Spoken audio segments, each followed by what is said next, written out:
안녕하세요. 최대한 신부입니다.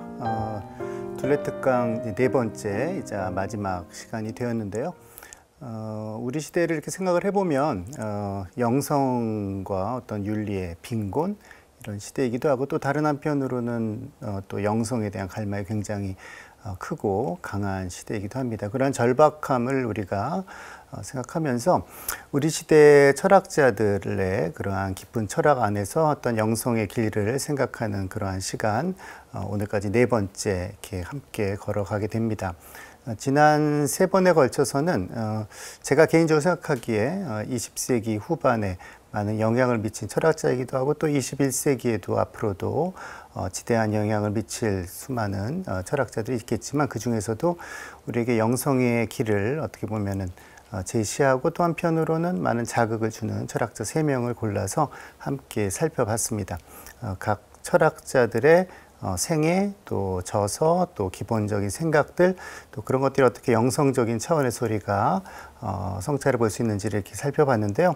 첫날에는 한나 아렌트에 대해서, 그 다음 시간에는 에마누엘 레비나스, 그리고 지난 시간에는 시몬 베이유에 대해서 살펴봤죠. 이제 오늘은 이 3명의 철학자들을 함께 좀 보면서 좀 정리하는 시간이랄까, 이렇게 영성과 철학의 관계에 대해서 좀 살펴보고, 또 그 철학자들의 그 작품들에서 이야기하는 어떤 영성적인 자극을 주고 우리의 어떤 영감을 주는 텍스트들을 조금 읽어보는 시간을 가지려고 합니다. 각 철학자들의 어떤 뭐 생애나 혹은 어떤 사상적 배경, 시대 같은 것이 궁금하시면 지난 시간의 강의들을 다시 한번 살펴보시면 될 것 같습니다. 이 3명의 철학자들은 물론 굉장히 독창적인 철학자들이고요. 굉장히 다양한 주제들을 다루고 있기 때문에 뭐 한두 개의 키워드로 요약하기는 쉽지 않습니다만, 이제 저의 영성과 또 어떤 그 영성에 따른 우리의 더 나은 삶, 이런 주제의식을 가지고 본다면은 2개의 단어로 이 3사람의 철학자들을 한번 연결해서 살펴볼 수 있을 것 같은데, 바로 타인과 초월이라는 그러한 개념입니다. 사실은 이 3명의 철학자만이 아니라 이 시점에서 특히 여러 가지 면에서 인류의 영성과 혹은 윤리적 의식, 그리고 이 세계에 대한 올바른 어떤 세계관 같은 것을 정립하는 게 중요한 시기에 가장 중요한 어떻게 보면 주제라고 할 수 있겠습니다. 타인과 초월이라는 것은 결국은 근대 이후에 그 사상이나 혹은 어떤 그 세계사의 흐름들이 굉장히 자기 중심적이었다는 것이죠. 그래서 한 국가 단위일 수도 있고, 한 세대일 수도 있고, 각 개인일 수도 있고, 그러한 자기 중심주의적인 그런 사상과 혹은 삶의 방식이 스스로의 삶 역시 황폐하게 만드는 것이고, 다른 사람들이 굉장히 폭력적으로 다가갔던 것을 이제 반성하는 시기가 사실은 20세기 후반부터 지금까지 이어지는 철학적 성찰의 가장 중요한 흐름이라고 할 수가 있겠습니다. 거기에 있어서 그 어떤 결실로 혹은 그것에 대한 어떤 대답으로 주는 것이 바로 자기중심적인 그러한 삶의 방식에서부터 타인과 초월로 향하는 그러한 삶의 방식으로의 전회를 많은 철학자들이 이야기하는데요. 이 3명의 철학자, 하나 아렌트와 그다음에 에마누엘 레비나스, 그리고 시몬 베이유 역시 이러한 영성적이고 윤리적인 주제를 매우 깊이 있게 다루고 있습니다. 뭐 지난 시간에 그 강의들을 통해서 어느 정도 그런 느끼셨으리라고 생각이 드는데요. 결국은 타인이라고 한다면은 이 단순히 타자화시키는 것이 아니고요. 그러니까 나와 다르다는 것이 내가 마음대로 할 수 있다는 것이 아니라 존중해야 된다는 것이고, 더 나아가서 타인에 대한 책임을 느끼고 타인을 받아 안는 것이 바로 내가 나일 수 있는 가장 근원적인 어떤 원천이자 비밀이라고 하는 거, 이게 사실은 새로운 윤리적 성찰의 굉장히 중요한 출발점이라고 하겠고요. 초월이라고 한다면은 기본적으로 사실은 타인을 받아들이는 것 역시 초월이라는 작업이 필요한 것이죠. 내가 내 안에 갇혀 있을 때는 타인을 받아들일 수가 없는 것이고, 늘 뭐 철학에서 쓰이는 용어로 얘기하자면 동일화라는 거에 종속되게 되는데, 그게 뭐냐면 타인을 내가 큰 의미에서, 넓은 의미에서 이용하거나 수단화를 시키는 그러한 관계에서 벗어나기 굉장히 어렵다는 것이죠. 비록 호혜적이고 서로 상호 이익의 관계가 있을 수 있겠지만, 근본적으로는 어떤 유용성에 따라서 상대방을 생각을 하게 되는데 초월이라는 것은 그것으로부터 자기를 완전히 개방하는 것을 이야기하는 것이고요. 어떤 그러한 상호 등가적인 관계가 아니라 오히려 상대를 향해서 내가 오히려 그 상대를 섬기는 자세를 스스로 받아들이는, 이건 이미 자기 자신을 비우는 것이고 자기 자신을 비우는 것이야말로 초월을 의미한다고 하겠습니다. 근데 이제 초월에 대한 이야기들을 할 때 보통은 자기 초월이라는 개념이 있고요. 그리고 초월에 자신을 개방하는 두 가지 방식을 볼 수가 있습니다. 그래서 철학에서도 그래서 대개는 자기 초월을 추구하는 철학들은 굉장히 훌륭한 철학이긴 하지만 그런 철학들 같은 경우는 대체로 이제 신과의 관계를 좀 등한시하는 경향들이 있고요. 반면에 초월을 자기 내면에 있는 가능성들을 그냥 어떻게 성취하고 그것을 실현하는 거에 그치는 것이 아니라 초월자이신 그리고 절대자이신 초월 자체에게 나를 개방하는 것이야말로 내가 초월하는 행위라는 인식을 갖는 것, 이것은 사실은 유실론적이고 그리고 종교 철학적인 태도라고 할 수 있겠고요. 여기서 제가 그 타인과 초월이라고 해서 이 초월을 얘기하는 건 바로 초월자에 대한 자신의 개방을 이야기합니다. 특히 시몬 베이유나 에마누엘 레비나스의 철학을 보면 그러한 초월의 자세가 잘 나타나 있는 것이죠. 그래서 이제 현대의 위기를 혹은 영성적이든 윤리적인 위기들을 돌파할 수 있는 방법은 결국은 타인을 향한 개방, 그리고 타인을 향한 개방은 어디에서 오는가? 그것은 초월자에게 나를 개방하고 초월자에게 나를 의탁하고 초월자의 모범을 따르는 그러한 방식을 통해서 나 역시 초월의 방식을 삶 안에서, 일상의 삶 안에서 조금씩 구현해 가는 것, 이것이야말로 윤리와 영성의 새로운 그리고 어떤 회귀의 그 길이라고 볼 수 있기 때문에 이런 의미에서 이 세 사람의 철학자들이 상당히 의미가 있다고 할 수가 있겠습니다. 예, 그러면 한번 이 철학자들의 얘기들을 조금 직접 그 책에서 좀 이야기를 하려고 하는데요. 한나 아렌트 시간에 그 전체주의의 기원에서 제가 몇몇 구절을 읽어드렸는데 오늘 거기에 이어서 한나 아렌트의 또 하나의 대표적이라 할 수 있는 인간의 조건에 나와 있는 굉장히 중요한 대목들을 조금 같이 살펴보려고 합니다. 그 전에 이제 그 전체주의의 기원에 나온 이야기 중에 우리가 조금 기억을 할 만한 내용을 다시 한번 상기시켜 드린다면, 이 전체주의의 기원에서 이제 특히 인간의 학적이고 오늘의 어떤 윤리적 혹은 영성적 성찰에 있어서 우리가 생각을 해볼 만한 내용은 한나 아렌트가 이 전체주의라는 한나 아렌트는 무엇보다 나치즘과 이제 스탈린주의를 그 대표적인 걸로 보는데요. 그 기원이 되고 어떻게 그 토양이 되는 게 무엇일까 했을 때 바로 고립된 개인들이라고 얘기를 합니다. 그래서 사실은 전체주의적인 세계를 만들고자 하는 독재자들은 기본적으로 각 개인들을 원자화시키려는 경향이 있다는 것이죠. 서로가 교류하고 서로가 삶을 나누고 서로가 생각을 공유하는 이러한 시민적 공동체가 있을 때는 사실은 전체주의가 출현하기 굉장히 어려운 것이고요. 그러나 각 개인이 뭐 시리에 빠지든 혹은 좌절에 빠지든 혹은 사회에 대해서 무관심을 갖든 간에 고립되고 원자화되었을 때는 그러한 위험성이 전체주의적 사회가 도래할 수 있는 위험성이 굉장히 커진다는 얘기를 하고 있습니다. 그래서 전체주의라는 것은 기본적으로 언제나 각 개인들을 하나의, 그러니까 말하자면 각 개인이 가지고 있는 고유성이 아니라 각 개인을 하나의 획일화된 집단으로 단순화시키려는 경향이 있는 것이고요. 되게 역설적으로 각 개인이 고립된다는 것은 고립된 개인들은 전체화되기가 쉽다라고 얘기합니다. 그러니까 고립된 개인들은 그래서 소위 말하는 폭민이라고 한나 아렌트 유명한 개념이죠. 한나 아렌트가 이야기한 거에 따르면은 고립된 각 개인이야말로 그것들을 선동하거나 하나의 무리로 만들기가 훨씬 쉽다는 것이고요. 그러나 고립되지 않고 서로 공유하는 그러한 시민적 공동체 안에서는 혹은 그런 공공의 장 안에서는 서로가 자신의 그 생각과 혹은 다름을 인정하면서 함께하기 때문에 전체화가 되는 것이 아니라 그 다수성 안에서 서로가 서로에게 어떻게 보면 더 풍요함을 줄 수가 있다는 것이죠. 예, 그래서 이런 이야기를 하고 있습니다. 바로 인간의 존엄성을 귀중하게 여기는 것, 이것을 사실은 전체주의에서는 파괴하려고 한다는 것이죠. 왜냐하면 인간의 존엄성을 귀중히 여길 때 동료 인간이나 그리고 이웃 국가들을 주체로서 인정하기 때문입니다. 이 얘기를 조금 더 풀어서 말씀드리자면 전체주의적 사고 방식을 어떻게 보면 극복할 수 있는 가장 중요한 것은 타인을 타인으로서 받아들이는 것이죠. 타인을 타인으로서 존중하고 인정하는 것. 그리고 타인을 타인으로서 존중할 때만이 굉장히 역설적으로 들릴 수도 있겠습니다만 고립에서 벗어날 수 있다고 얘기를 합니다.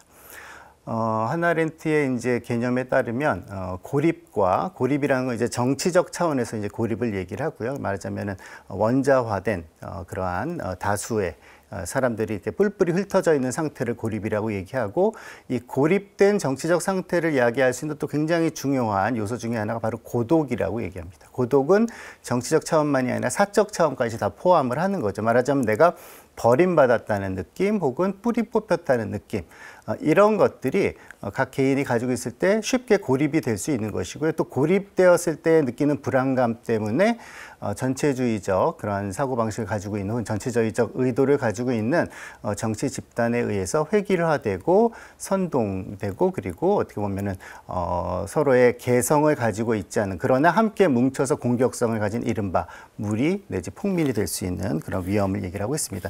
이건 뭐 정치적 철학적인 얘기긴 합니다만, 그러나 우리의 어떤 영성적 삶에 있어서도 생각할 만한 이야기고요. 그래서 한나 아렌트가 이러한 성찰을 토대로 해서 한나 아렌트를 유명하게 했던 책이죠. 전체주의의 기원 이후에 오늘날까지도 역시 한나 아렌트의 주저로, 전체주의와 기원과 함께 주저로 꼽히고 있는 인간의 조건에서, 그렇다면은 이러한 부정적인 상태에서 벗어나서 각 개인이 행복한 삶, 의미 있는 삶, 그리고 다른 사람과 함께하는 삶을 살기 위해서는 어떻게 할 것인가, 조금은 더 구체적인 어떤 청사진을 혹은 어떤 방향을 제시하고 있는데, 바로 인간의 조건에서 인간이 그 말과 행위라는 그러한 활동을 통해서, 그러니까 뭐 시간이 짧기 때문에 이거 뭐 다 설명하기 좀 어렵습니다만, 한나 아렌트는 인간이 의미 있는 말, 그리고 가치 있는 말, 그 안에 어떤 도덕적 판단과 자신의 고유한 선택이 들어있는 그러한 말을 서로 나눔으로써 각 개인이 고유한 개체로서 서로를 확인을 한다는 것이죠. 이제 이런 것들은 결국 인격이 담긴 말이 되는 것이고, 인격이 담긴 말을 사실은 행위라고 얘기합니다. 행위는 선택과 그리고 개인의 어떤 삶의 주체성이 함께 있는 것이고요. 그래서 그냥 어떻게 보면은 뭐 살기 위해서, 생존하기 위해서 하는 행위, 생존하기 위해서 하는 활동이 이제 노동이라든가, 혹은 그냥 한 개인의 어떤 생물학적 욕구를 충족시키는 그러한 쾌락과는 구분이 되는 인간의 고유한 활동을 이제 행위라고 얘기를 하고 있습니다. 그래서 말과 행위라는 것을 이제 중요하게 얘기하는데요, 분석을 하고 있습니다. 특히 이제 그 인간의 조건 이제 5장, 꽤 유명한 장인데, 여기서 이제 분석을 하는데, 여기서 얘기하는 가장 중요한 요지는 말과 행위를 통해서 각 개인이 가지고 있는 고유함, 즉 다수성 혹은 서로가 다르다는 것을 인정하고 받아들이고 그것을 축복으로 여긴다는 것입니다. 조금 읽어드리도록 하겠습니다. 말과 행위의 기본 조건인 인간의 다원성은 동등과 차이라는 이중의 성격을 가진다. 만일 사람이 동등하지 않다면 서로를 이해할 수 없고, 이전 세대의 사람들을 이해할 수도 없으며, 미래를 계획하거나 장차 태어날 사람들에게 필요한 것을 예측할 수 없을 것이다. 한편 사람들이 구별되지 않는다면, 즉 현재 살고 있거나 과거에 살았거나 미래에 살게 될 사람들이 다르지 않다면, 사람은 자신을 이해시키기 위해 말하거나 행위를 할 필요가 없을 것이다. 그래서 직접적이고 동일한 필요와 욕구를 전달하기 위한 기호나 표식만 있으면 충분할 것이다. 인간의 차이는 다르다는 것과 같지 않다. 다름은 존재하는 모든 것이 지닌 고유한 타자성의 기이한 성질로서 중세 철학에서 모든 특정한 성질을 초월하는 존재의 4가지 기본적이고 보편적인 성격 중 하나를 지칭했다. 다름이 다원성의 중요한 한 측면이라는 것은 사실이다. 그것은 우리가 정의하는 모든 것이 곧 구별인 이유이고, 어떤 것을 그 밖의 것과 구별하지 않고는 그 본질을 말할 수 없는 바로 그 이유이다. 예, 조금 어렵게 들릴 수도 있겠습니다. 아무튼 여기서 중요한 요점을 얘기하자면, 뭐 모든 종류들의 그 종 안에서도 모든 그 존재들은 다 그 차이들이 있죠. 그러나 인간이 가지고 있는 차이, 아주 근본적인 것은 인간이 말과 행위를 통해서 자신이 가지고 있는 생각, 자신의 인격, 그리고 자신의 고유함을 표현함으로써 그러한 차이와 다름을 다른 사람들에게 분명하게 표현할 수 있다라는 것이고요. 그것이 자신을 자신이게끔 하는 요소가 된다라는 것이죠. 이것을 이제 한나 아렌트의 그 유명한 개념으로 다수성이라고 얘기를 합니다. 한나 아렌트는 이 다수성이야말로 인간을 인간이게 하는 것이고요. 그리고 인간이 뭔가를 새롭게 시작할 수 있게 하는 것이고, 그리고 이것을 통해서만 인간적 사회가 가능하다고 얘기를 합니다. 그럼 서로 다른 사람들이 모여있는 이 다수의 사회에 있어서 중요한 것은 무엇인가? 그럼 바로 인간사가 이루어진다는 것이죠. 그러니까 인간의 삶이라는 거는 혼자 고립돼서 혹은 다른 사람의 삶을 복제하는 게 아니라 서로 다른 사람들끼리 그물망을 이룬다고 표현하고 있습니다. 그래서 이렇게 얘기하는데요.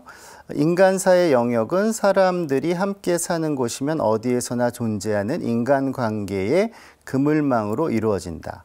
말을 통한 인격의 현시와 행위를 통한 새로운 시작의 출발은 항상 기존의 그물망으로 행위와 말의 직접적인 결과가 감지되는 그물망으로 귀속된다. 행위와 말은 함께 새로운 과정을 시작하게 된다. 이 과정은 결국 새로 오는 자의 유일무이한 삶의 이야기로 나타나며 그가 접촉하는 모든 사람의 삶의 이야기에 고유한 방식으로 영향을 미친다. 예, 여기서 굉장히 재미있는 이야기, 어떻게 중요한 사실은 모든 사람은 고유한 이야기를 가지고 있고요. 그런 면에서 다수성이라는 것이죠. 그러나 그 고유한 이야기들은 인간사라는 그물망 안에 획일화된 어떤 그 전체로서가 아니라 함께 그 다수의 그러한 삶의 이야기들이 풍요하게 어울리는 그러한 의미의 그물망을 이룬다는 것이죠. 그리고 그러한 그물망 안에 사는 것이 인간의 삶이고 인간이 자신을 실현하는 길이라고 얘기하고 있습니다. 그래서 내가 타인을 받아들이고 타인의 삶의 이야기를 존중하고 또 나의 삶의 이야기가 타인에게 존중될 때 그럴 때 인간은 비로소 인간답게 산다는 것이고요. 그래서 이제 이른바 공론 영역이라고 하는 공공장이라고 하는 그러한 삶의 현상의 자리가 얼마나 인간에게 중요한가를 이제 한나 아렌트가 이야기를 하고 있습니다. 말과 행위의 이러한 계시적 성질은 사람들이 타인을 위해서나 타인에게 대항해서가 아니라 타인과 함께 존재하는 곳에서만 전면에 나타난다. 타인에게 대항하게서나 딴 사람만을 위해서가 아니라 타인과 함께 존재하는 곳에서 전면에 나타난다. 즉 순전히 함께함에서 나타난다. 말과 행위로 자신을 드러낼 때 그가 누구인지 아무도 모른다 해도 그는 자신을 드러내는 모험을 감행해야 한다. 사리사욕이 없어야 하고 완전한 익명성을 유지해야 하는 선행가도 아니고 타인으로부터 자신을 숨겨야 하는 범죄자도 아니므로 그는 자신을 드러낼 수 있다. 모든 사람을 위해 사는 사람이나 모든 사람에게 대항하여 사는 사람, 두 사람 모두 고독하다. 그들은 인간이 교제하는 영역의 경계선 밖에 위치한다. 행위에는 행위와 더불어 행위자를 드러내려는 경향이기 때문에 행위가 완전히 드러나기 위해 필요한 것은 우리가 한때 영광이라고 불렀던 빛나는 밝음이다. 이 밝음은 오직 공론 영역에서만 가능하다. 사실은 되게 좀 함축적인 텍스트라고 할 수 있겠는데요.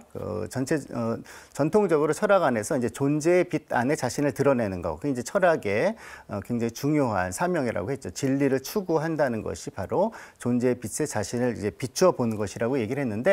한나 아렌트는 그걸 이제 좀 정치 철학적으로 그리고 어떤 전체주의적인 경향이 있는 혹은 그런 위험이 있는 사회를 변화시키는 굉장히 중요한 요소로서 바로 공공성 안에 공공의 영역 안에 공론의 영역 안에 자신을 드러내는 것, 즉 함께하는 삶의 빛 안에 두려워하지 말고 자신을 드러내는 그러한 말과 행위들, 이것이 인간을 인간답게 한다고 이야기하고 있습니다. 또 이걸 우리가 새겨본다면 그렇게 자기 자신을 드러낼 수 있는 것이 가능한 사회만이 또 인간을 인간답게 하는 사회라고 볼 수가 있겠죠. 뭐 오늘날에 굉장히 좀 과도할 정도의 이렇게 미디어에 노출되는 그러한 시대, 또 혹은 개인 미디어 때문에 때로는 삶이 좀 흔들릴 수도 있는 그러한 요소들은 물론 한나 아렌트 시대에는 그렇게 두드러지지 않았겠습니다만, 여기서 이제 이야기하는 것은 그냥 자기 자신을 현시하거나 과시한다는 뜻이 아니라 나의 말과 행위를 누군가가 들어주고 그것을 온전하게 평가해주고 그것을 받아들여주고 인정해주는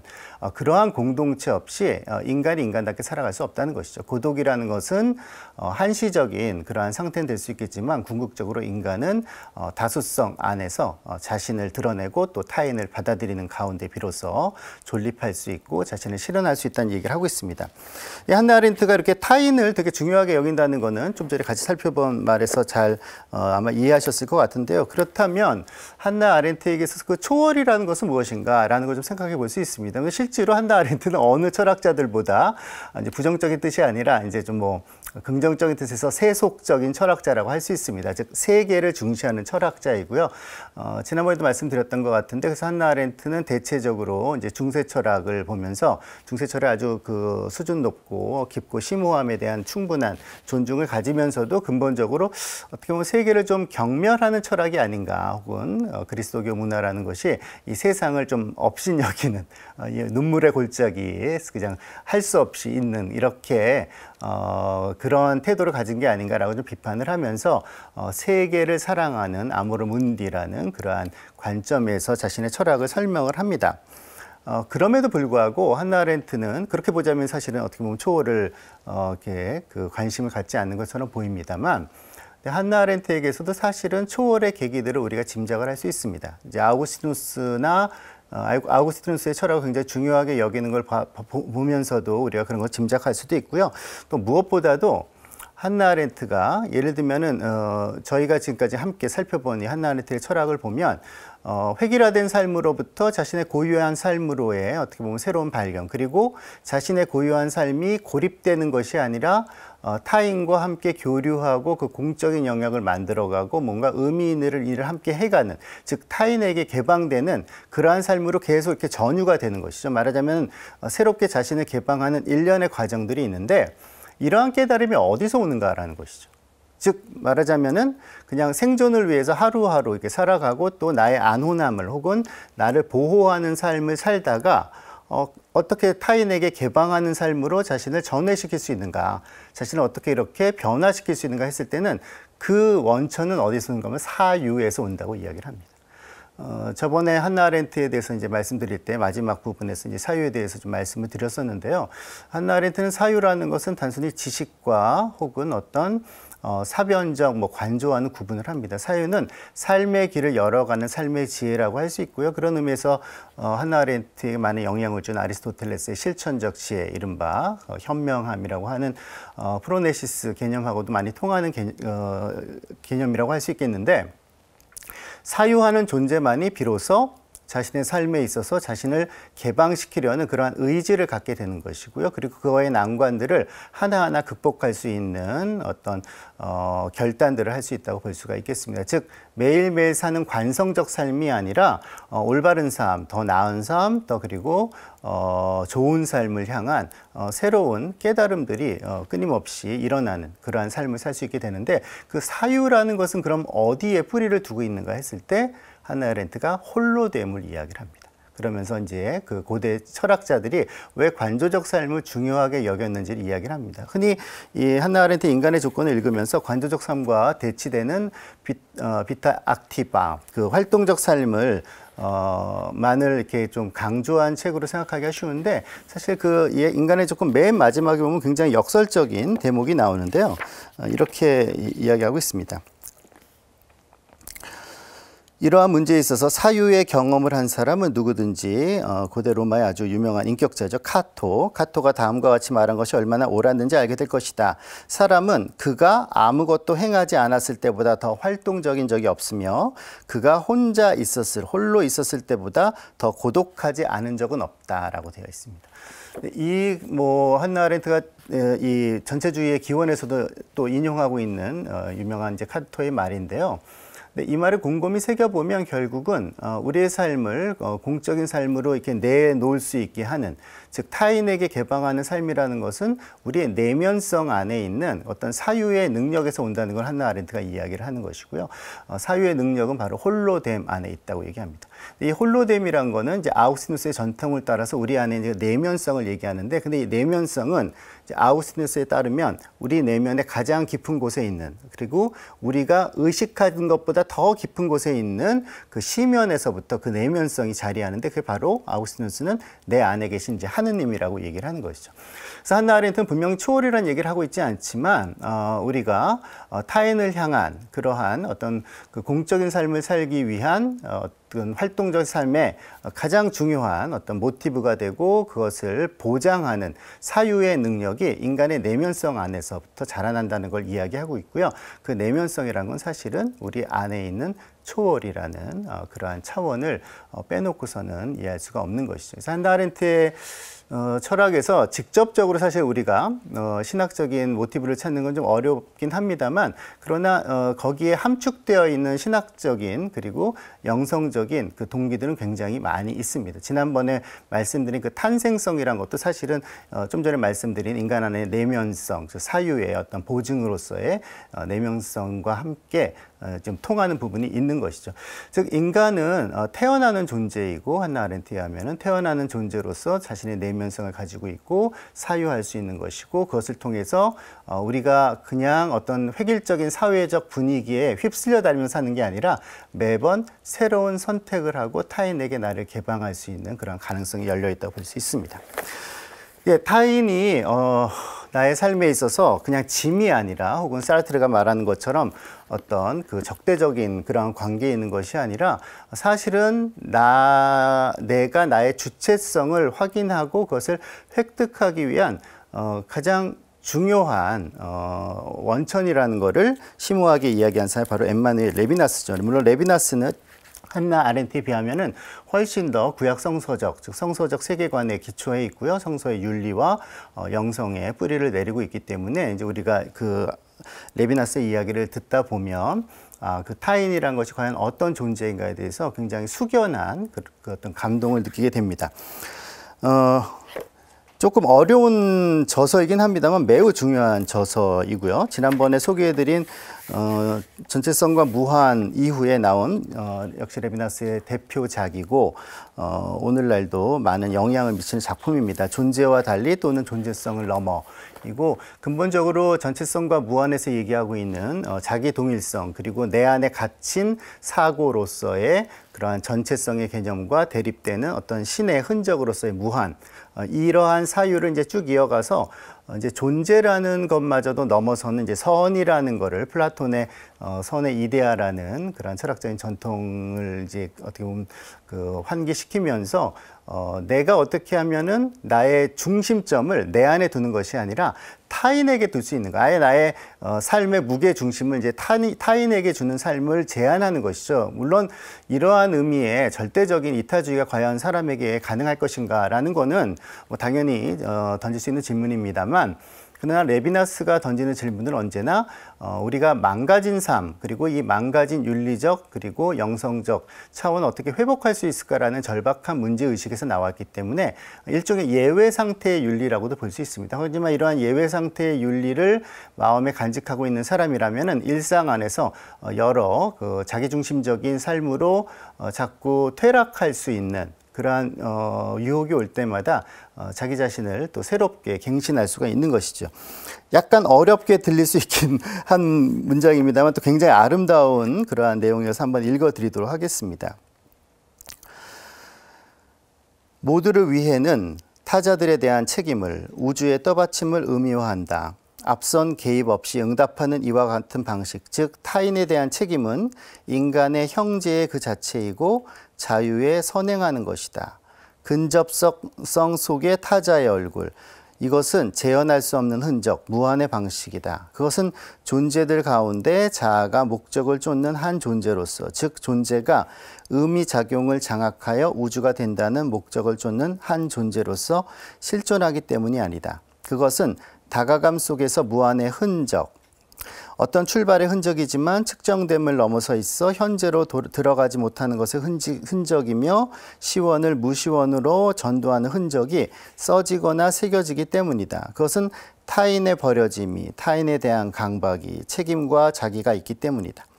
탁월한 의미에서 교환 불가능한 나, 유일한 것이 타자들을 대신한다. 어떤 것도 유희는 아니다. 이렇게 존재는 초월된다.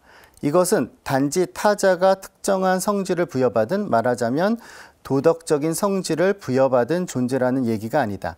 그런 성질이라면 자아는 그것을 실체가 속성들을 지니듯 또는 실체가 자신의 생성 가운데 우연적인 특성들을 띠듯 가지게 될 것이다.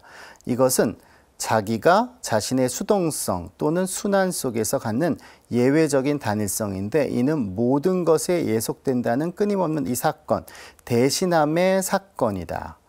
예, 대신함이란 거, 이른바 대속, 예수 그리스도의 그 대속이라는 것은 뭐 신학적으로 굉장히 중요한 그러한 개념입니다만, 여기서도 이제 레비나스는 대신함이라는 개념을 가지고 인간의 주체성을 이야기를 합니다.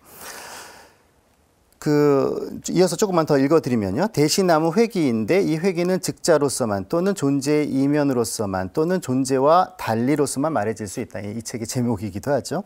자기로 있음, 곧 존재와 달리 스스로의 이해 관심에서 벗어남, 즉 존재를 벗어남, 존재와 다름. 이것은 타자의 비참과 파탄을 짊어지는 것이며 또한 타자가 나에 대해 가질 수 있는 책임마저 짊어지는 것이다. 자기로 있다는 것. 이것은 볼모의 조건인데 이것은 언제나 더 많은 책임의 정도를 갖는 것이며 타자의 책임을 위한 책임을 갖는 것이다. 매우 심오하고 또 사실은 매우 철저한 텍스트라고 할 수 있겠고요. 그리고 때로는 아찔할 정도의 그러한 새로운 사상을 우리에게 요구를 합니다. 여기서 이제 중요한 것은 이제 철학의 역사 안에서 주체성이란 굉장히 중요한 주제이거든요. 어떻게 하면 고유한 내가 될 것인가. 데카르트 이래의 서양 철학은 사실은 그것을 추구했다고 해도 과언이 아니고요. 대체로는 내가 온전한 주체성을 획득하는 것은 가능하면 나와 만나는 어떤 사물들이든 혹은 대상들이든 혹은 또 사람들이든 또 사건들이든 그것을 자신 안에 포섭함으로써 자신 안에 동일화시킴으로써 혹은 자신 안에 소유함으로써 비로소 나의 주체성이 확보된다고 생각을 했던 것이죠.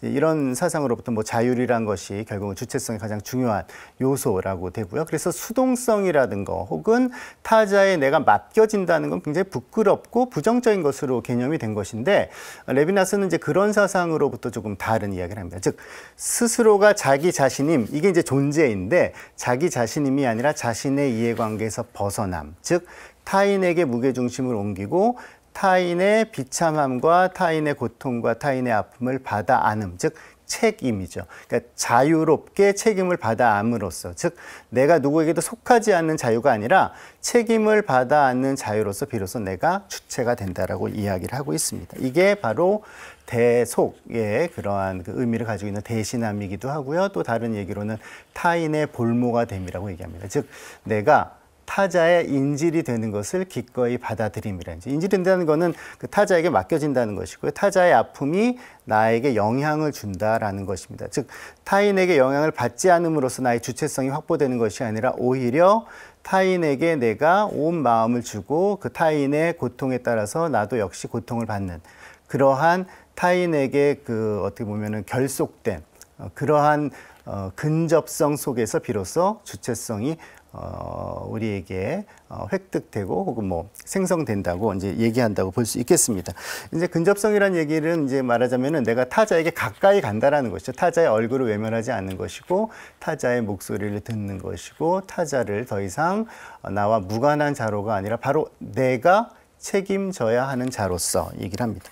물론 여기서 이 타자가 구체적으로 뭘 의미하는가라는 걸 얘기할 때는 이제 좀 사실은 뭐 조금 어려움이 있는데요, 설명하기에. 그러나 어느 정도는 상징적으로 생각을 해야 되는 건 사실이고요. 그렇지만 여기서 중요한 거는 자기 자신을 정립하고 혹은 자기 자신의 고유함만을 주장하는 그러한 철학으로부터 타인을 향해서 무게중심을 옮기고 타인을 향해 개방하는 그러한 철학으로 어떤 근본적인 전회를 하는 것을 촉구하는 것은 우리가 볼 수가 있습니다.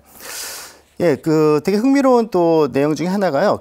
이 레비나스가 활동하던 시기에 프랑스에는 소위 말한 반인간주의라는 철학이 굉장히 유행을 했는데 뭐 반인간주의라고 해서 그 도덕적으로 문제가 있는 그런 철학을 얘기하는 게 아니라 어떤 개인의 주체성 대신에 각 개인의 주체라는 건 결국은 어떤 사회적인 구성물이 아닌가라는 이른바 구조주의적 철학들이 유행한 적이 있습니다. 여러분들 뭐 아마 많이 들어보셨을 구조주의자 뭐 레비스트로스라든가 아니면 뭐 후코라든가 뭐 데리다의 뭐 초창기 철학이라든가 뭐 이런 철학들을 통해서 이른바 포스트 모더니즘 같은 그런 철학들이 유행을 했는데 그때 사실은 레비나스는 그 반인간주의가 가지고 있는 한계를 얘기하는 거죠. 인간이 말하자면 근대 철학 이후에 자기가 고유한 모습, 인간을 주체를 추구한 게 잘못된 것이 아니라 주체성이라는 거를 아주 오도되고 그리고 편협한 방식으로 이해했다는 거죠. 주체성이라는 것은 타인에 대한 책임이 있을 때만이 비로소 우리에게 주체성이 있는 것인데 그 주체라는 거를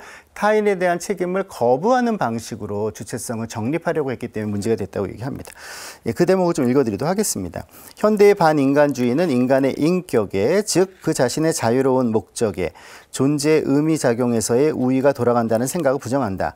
이 반인간주의의 진리는 반인간주의가 스스로 내세우는 이유들을 넘어선다. 반인간주의는 의지에 선행하는 대신함, 희생, 헌신 속에 놓이는 주체성의 자리를 마련해준다. 그것의 탁월한 직관은 인격이 그 자신의 기원이고 목표라는 생각을 포기한 데 있다. 엄밀히 말해 타인이 목적이며 대격인 나는, 즉 어떤 대상인 나는 볼모이고 책임이며 대신함이다. 이 대신함은 격변화가 불가능하고 고발하는 밖에까지 나아가는 소환의 수동성 속에서 세계를 떠받친다.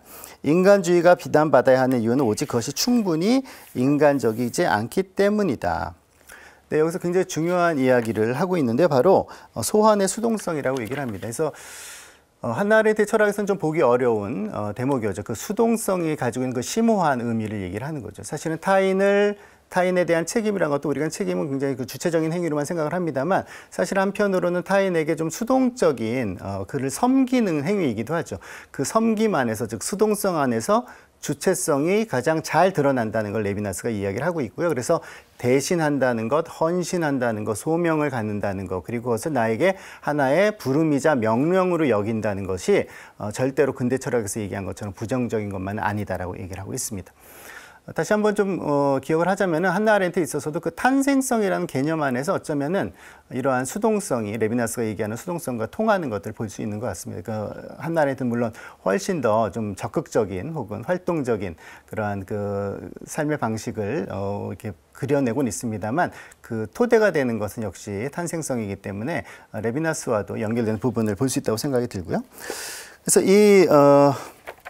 좀 전에 읽어드린 그 구절들이 나온 존재와 달리 또는 존재성을 너머의 마지막 장을 보면 주체성과 무한이라는 이유로 제목으로 여기서 말씀드린 것처럼 이제 타인을 향한 휴머니즘 혹은 타인에게 어떻게 무게 중심을 두는 그런 윤리와 영성이 이제 그 무한 곧 초월자와 즉 신과 어떤 관계를 맺게 되는가에 대해서 또 역시 심오하게 논의하고 있는데요.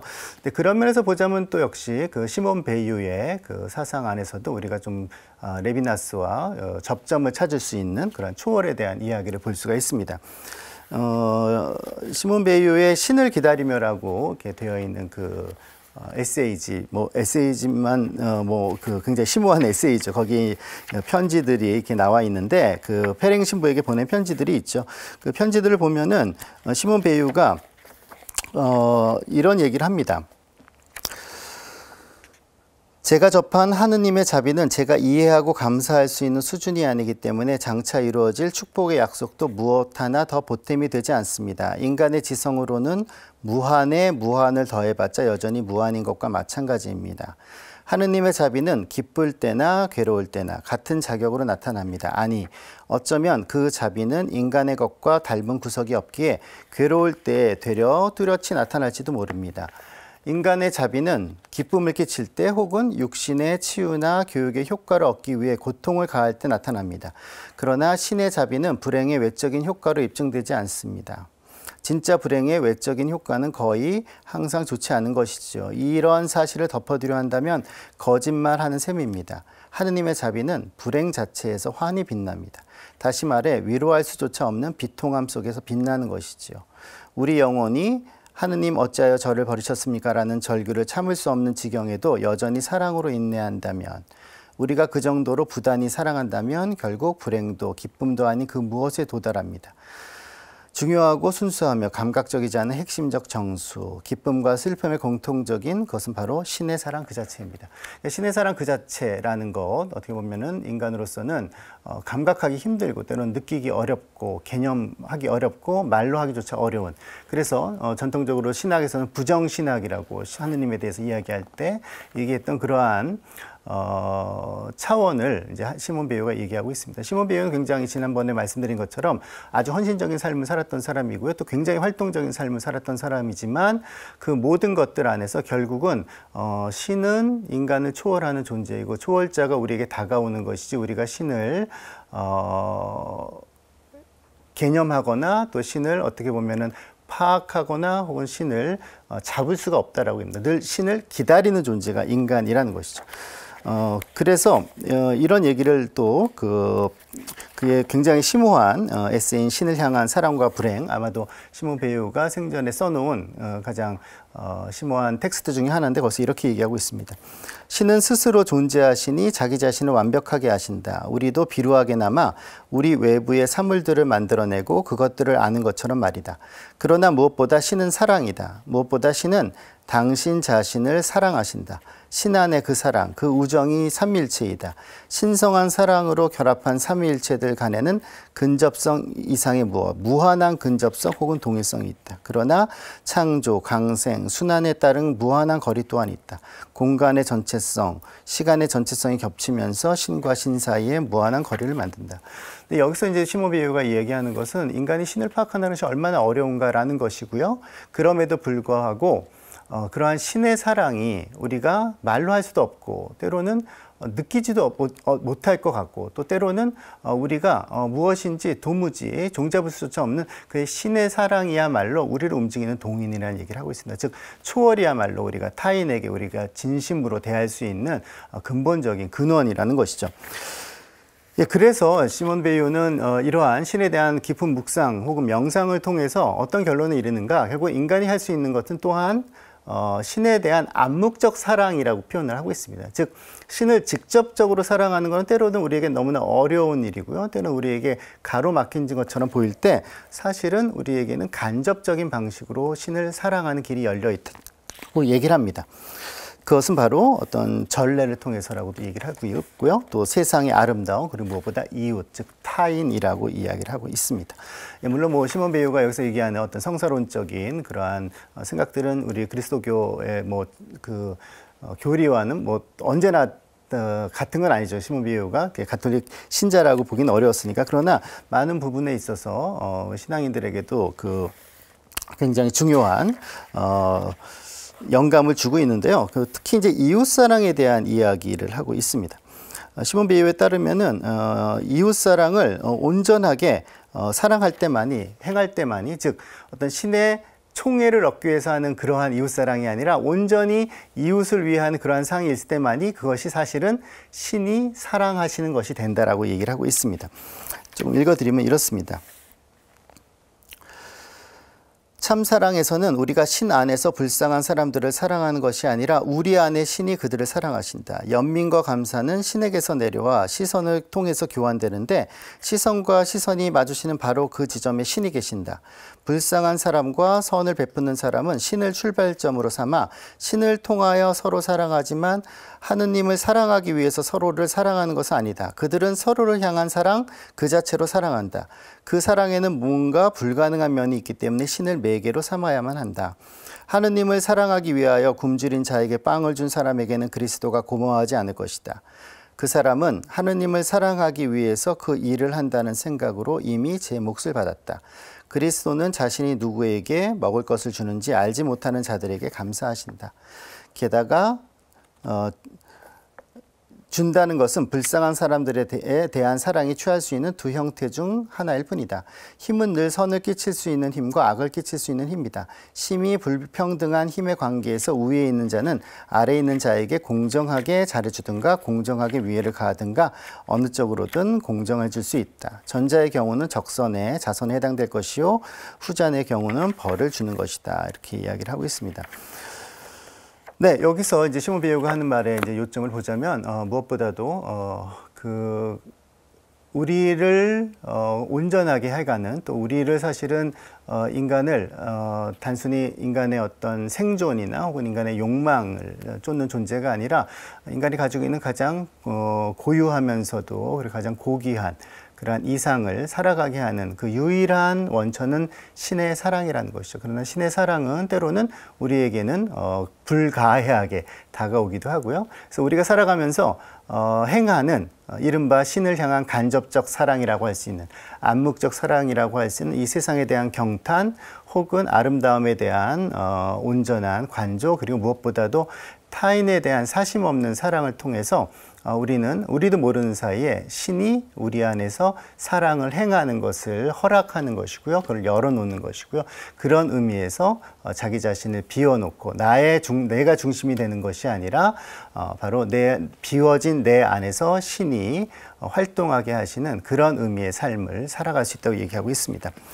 예, 요약해서 같이 보자면 이 세 명의 철학자들, 현대인들에게 여전히 큰 영감을 주고 있는 이 세 명의 철학자들, 한나 아렌트, 엠마누엘 레비나스, 시몬 베이유의 사상들을 이제 종합해서 바로 타인과 초월이라는 그러한 두 가지 어떤 개념을 가지고 생각할 수 있을 것 같습니다. 우리가 타인에게 끊임없이 자신을 개방하고 타인에 대한 책임을 받아 안으려고 할 때마다, 그리고 타인을 받아 안는, 내가 책임을 받아 안는 것이 그냥 내가 가지고 있는 힘 혹은 내가 가지고 있는 능력, 내가 가지고 있는 어떤 전권을 행사하는 것이 아니라 무한하시고 그리고 초월이신 절대자에게 나를 개방하는 방식으로, 나를 비우면서 절대자께서 내 안에 오시도록 나를 열어놓는 방식으로 타인에게 다가갈 때 비로소 우리의 삶이 온전해질 수 있고, 그리고 하느님을 따르는 그러한 삶이 될 수 있다는 것을 이런 철학자들을 통해서 생각을 해봅니다.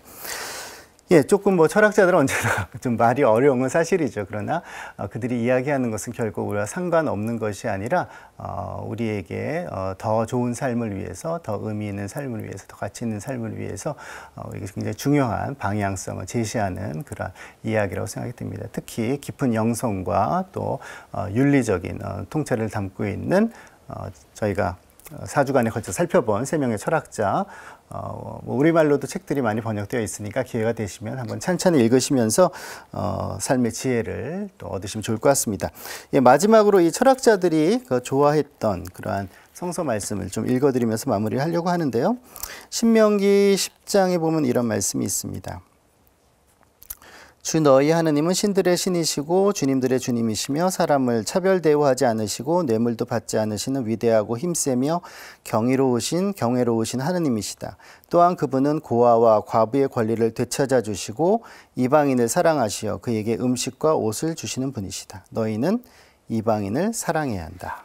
이야기를 하고 있고요. 그리고 마태복음 5장 마지막 대목입니다. 내 이웃을 사랑해야 한다. 그리고 내 원수는 미워해야 한다고 이르신 말씀은 너희는 들었다. 그러나 나는 너희에게 말한다. 너희는 원수를 사랑하여라. 그리고 너희를 박해하는 자들을 위하여 기도하여라. 그래야 너희가 하늘에 계신 너희 아버지의 자녀가 될 수 있다. 그분께서는 악인에게나 선인에게나 당신의 해가 떠오르게 하시고 의로운 이에게나 불의한 이에게나 비를 내려주신다. 사실 너희가 자기를 사랑하는 이들만 사랑한다면 무슨 상을 받겠는가? 그것은 세리들도 하지 않느냐? 그리고 너희가 자기 형제들에게만 인사한다면 너희가 남보다 잘하는 것이 무엇이겠느냐? 그런 것은 다른 민족 사람들도 하지 않느냐? 그러므로 하늘의 너희 아버지께서 완전하신 것처럼 너희도 완전한 사람이 되어야 한다. 예, 그리고 마지막으로 마태복음 25장에 나오는 추후의 심판에 나오는 대목입니다. 아마 이 세 명의 철학자들 모두가 깊이 공감할 그런 내용이라고 생각이 드는데요. 너희는 내가 굶주렸을 때 먹을 것을 주었고 내가 목말랐을 때 마실 것을 주었으며 내가 나그네였을 때 따뜻이 맞아들였다. 또 내가 헐벗었을 때 입을 것을 주었고 내가 병들었을 때 돌보아 주었으며 내가 감옥에 있을 때 찾아주었다. 그러면 그 의인들이 이렇게 말할 것이다. 주님, 저희가 언제 주님께서 굶주리신 것을 보고 먹을 것을 드렸고 목마르신 것을 보고 마실 것을 드렸습니까? 언제 주님께서 나그네 되신 것을 보고 따뜻이 맞아드렸고 헐벗으신 것을 보고 입을 것을 드렸습니까? 언제 주님께서 병드시거나 감옥에 계신 것을 보고 찾아가 뵈었습니까? 그러면 임금이 대답할 것이다. 내가 진실로 너희에게 말한다. 너희가 내 형제들인 이 가장 작은 이들 가운데 한 사람에게 해준 것이 바로 나에게 해준 것이다. 예, 지난 4주 동안 함께 해주셔서 감사드리고요. 우리가 좀 전에 함께 들은 성서 말씀대로 그리고 우리가 또 살펴본 철학자들이 우리에게 일깨워 주는 대로 타인을 향한 우리의 개방, 또 타인을 향한 우리의 사심 없는 그러한 마음, 그리고 무엇보다도 타인을 받아 안는 그러한 책임 안에서 하느님을 만날 수 있는 그러한 영성의 길 함께 걸을 수 있으면 좋겠습니다. 경청해 주셔서 감사합니다.